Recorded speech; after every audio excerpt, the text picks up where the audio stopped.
Thank you for choosing the Elite electric wheelchair from Elite Scooters. In this video, we're going to show you how to unbox and set up your new electric wheelchair. First, open the box and lay out all of the items on your floor. You will find the wheelchair, an instruction manual, the battery, a charger, and a toolkit. We won't need the toolkit today, but keep it handy for adjustments in the future. Next, cut the zip ties that hold the wheelchair in place. However, take care not to cut the zip tie with an adjustable release. This zip tie is designed to help hold the controller cable comfortably in position for you. Next, remove and insert the joystick controller into the mount on the armrest. You may need to loosen the screw on the mount to insert the controller. Then, tighten the screw on the mount to secure the controller in place.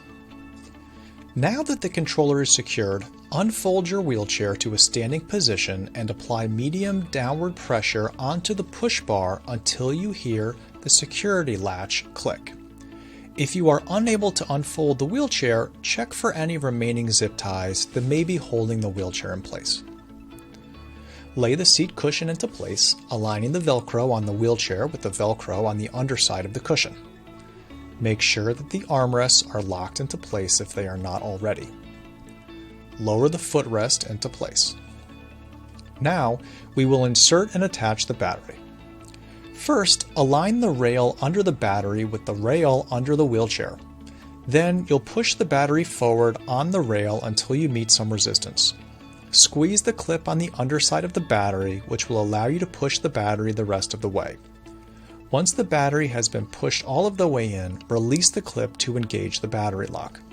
To check if the battery is locked in place, pull the battery back towards you. If it doesn't move, then the battery is securely locked in place.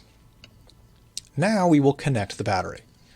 Pop off the cover on the right side of the battery to reveal the controller cable connection. If you follow the cable coming out of your joystick controller, that's the cable that you will connect to the battery. Insert the cable into the connection on the battery, taking note that you insert it according to the direction of the pins. Then, screw on the hardware on the cable to secure it in place. Next, make sure that the motor clutch forks are in electric mode, which is the raised position. Finally, plug your charger into any standard wall outlet and attach the charging cable to the connection under the joystick controller. Charge your electric wheelchair for at least 6 hours before your first use. When you are ready to turn on your electric wheelchair, simply press the power button at the top of the controller. We hope you enjoyed this tutorial video. If you have any questions or issues, please don't hesitate to reach out to us at support@elitescooters.com. Happy travels!